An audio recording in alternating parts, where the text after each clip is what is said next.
السلام عليكم ورحمة الله وبركاته. أهلا وسهلا يا شباب. عنوان حلقتنا النهاردة هام جدا لتربية الفراخ البيض.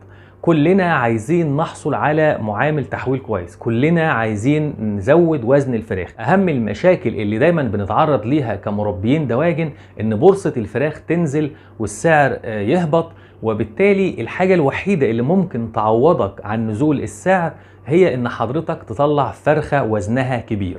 علشان كده لازم ان احنا نشوف ايه هي الحاجات او النقط اللي بتقلل تفاوت الاوزان في وسط الفراخ وبتزود وزن الفراخ وبتمنع ان الفراخ تقل في الوزن، علشان لا قدر الله لو حصل فيروس في العنبر ومات على الاقل 20-30% من العنبر، ال70% اللي فاضلين لو وزنهم كويس يغطوا الخسارة. يا سيدي ما تخسرش كتير، او على الاقل لو البورصة نازلة او السعر هابط معاك، برضو لو الناس كلها بتخسر انت تكون خسارتك قليلة.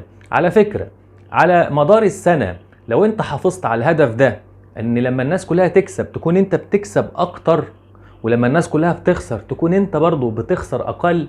لو انت حافظت على الهدف ده خلال السنة كده انت هتستمر في تربية الفراخ. لكن لو حضرتك اشتغلت زيك زي الناس، صدقني يبقى برضه هتخرج من المهنة في ظرف سنة او اتنين. يبقى علشان تستمر في اصعب مهنة، أنا من رأيي أصعب مهنة في العالم هي تربية الفراخ، علشان تستمر في المهنة دي يبقى حضرتك لازم تعرف كويس قوي إزاي تقلل تفاوت الأوزان. تفاوت الأوزان ده لو أنت عرفت تتفاداه وتطلع وزن كويس ومعامل تحويل كويس وفراخ وزنها كويس، يبقى أنت هتيجي على آخر السنة، على مدار السنة مش هتخسر كتير لما الناس كلها تخسر، ولما السعر يكون كويس هتكسب اكتر، فهتيجي تلاقي نفسك مستمر على اخر السنة في مكاسب او في ان شاء الله خير تقدر ان انت تكمل بيه السنة التانية والتالتة، ومع الخبرة تلاقي نفسك بعد كده بتتفادى الخسارة خالص ان شاء الله، وتبدأ ان انت تركز في المكسب فقط.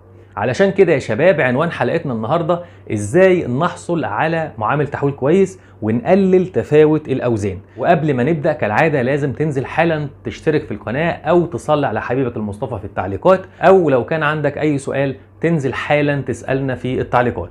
ويلا بينا حالا نبدأ على بركة الله.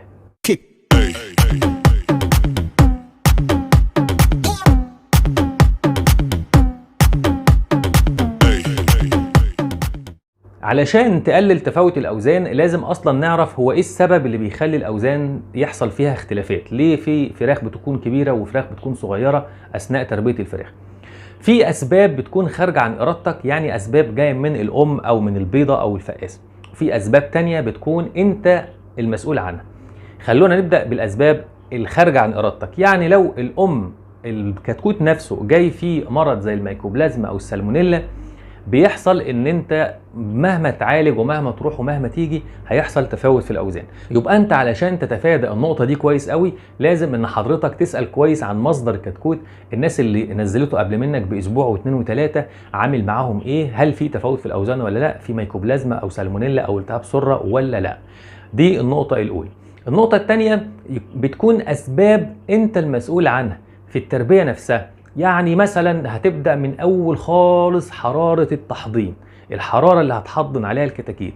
الكتاكيت لو بردت منك ولمت حوالين بعضها واتجمعت كده هيحصل تفاوت في الأوزان، لأن الفراخ هتبدأ تاكل زي ما شرحت قبل كده، بدل ما تطلع بروتين ولحم هتطلع ريش وتريش الأول، وده بيفقد قيمة غذائية ووزن كبير جدا. بتيجي آخر الدورة تلاقي فيه فراخ كتيرة ريشت بدري ووزنها ضعيف. النقطة الثانية ممكن توزيع الطباق بتاعة العلافات. لو التوزيع غير كافي، لو الطباق مفيش مسافة كافية، كتاكيت يعني بتمشي كتير على ما توصل للطبق أو العلافة، ده برضو بيعمل لك تفاوت في الأوزان. علشان تتفادى النقطة دي تزود عدد الطباق، ممكن على الأقل 30 طبق يا سيدي، 20 طبق للألف أقل حاجة، 20 للألف. النقطة الثالثة إن يكون في رطوبة عالية فبيحصل أمراض تنفسية برضو بتعمل لك تفاوت في الاوزان. او ممكن النشاره اللي انت حضنت عليها، يعني شوف انت اول 3-4 ايام كل دي عوامل، اخرها مثلا النشاره. لو النشاره برضو مش كويسه، خشنه، بتجرح الكتاكيت، جودتها غير صالحه لتربيه الكتاكيت، برضو بتعمل لك فرزه وبتعمل لك كتاكيت كتيره بتتكسح وبتتعرج وتبص تلاقي فيه تفاوت في الاوزان. شوف تخيل كل ده اول 3 4 ايام، فما بالك خلال الدوره لو جه مثلا موكسيديا او كوليستريديا او العلف اللي انت اشتريته فيه سموم. كل ده بيأثر على الوزن، لان الكوكسيديا والكوليستريديا دول يعتبروا حرامية الوزن. عندك السموم برضو نفس المشكلة، بتعمل اسهالات وبتفقد الفراخ وبتعمل مشاكل في الكلية والكبد. فبالتالي يبقى انت لو تلاحظ يعني العناصر كلها تتجمع في خانة واحدة، ان انت تحافظ على عدم تفاوت الاوزان. يعني اي مشكلة هتجيلك هتأثر ويكون ليها سبب تفاوت الاوزان.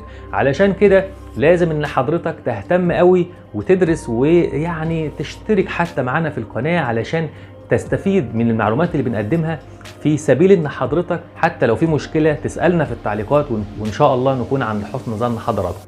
يبقى احنا كده فهمنا يا شباب ان تفاوت الاوزان ممكن يكون من الام كتكوت نفسه مصاب، او التربية انا كمربي ممكن اكون مسؤول عن التهوية والرطوبة والحرارة، النشارة، نوع العلف، واخد بالك ازاي. ممكن بقى مرض زي الكوكسيديا والكوليستريديا لازم اكون يعني بشخص بسرعة وعالجه بسرعة. ده طبعا غير برنامج التحصينات، علشان لو جالك فيروس لازم 100% هيعمل لك تفاوت اوزان. يبقى انت المربي الشاطر اللي بيعرف يحافظ على فراخه لحد اخر الدوره من غير تفاوت اوزان، حتى يا راجل يا مؤمن لو جه بعد الشر فيروس للعنبر، الفراخ اللي هتفضل يعني لو مات مثلا 20% من الفراخ، لو فضل لك 80% وزنها كويس غالبا مش هتخسر. وكذلك لو البورصه نزلت، يعني حتى لو البورصه هبطت في الدوله اللي حضرتك فيها، لكن انت محافظ على وزن كويس والفراخ كلها ما شاء الله وزن كويس، مفيش تفاوت في الاوزان، برضه في الاغلب مش هتخسر، غالبا هتكسب. يعني على مدار السنه لو الناس كلها خسرت بسبب ان في فيروسات او ان البورصه نزلت، انت بتخرج من الدوره دي يا سيدي مستور، ما عندكش مشكله في الخساره. بكده يا شباب نكون فهمنا نقطه مهمه جدا، ان البورصه ما هياش الشماعه اللي ممكن تعلق عليها خسارتك. لا، انت لو طلعت وزن كويس حتى لو البورصه نازله يا عم صدقني مش هتخسر. لكن البورصة لو رفعت ماشي، يبقى انت ربنا يكرمك ويبارك لك هتكسب. وطبعا الموضوع يا شباب على مدار السنة بيبقى موجة، بورصة بتزيد زي رمضان، بترجع تنزل في عيد الأضحى، انت عارف بخبرتك امتى البورصة بتزيد وامتى بتنقص. فعلشان كده برضو حرص من النقطة بتاعة البورصة علشان تتفادى ان مجهودك ما يضيعش في الهوا. بكده يا شباب نكون وصلنا لنهاية حلقتنا، يا رب اشوفكم دايما في خير واحسن حال.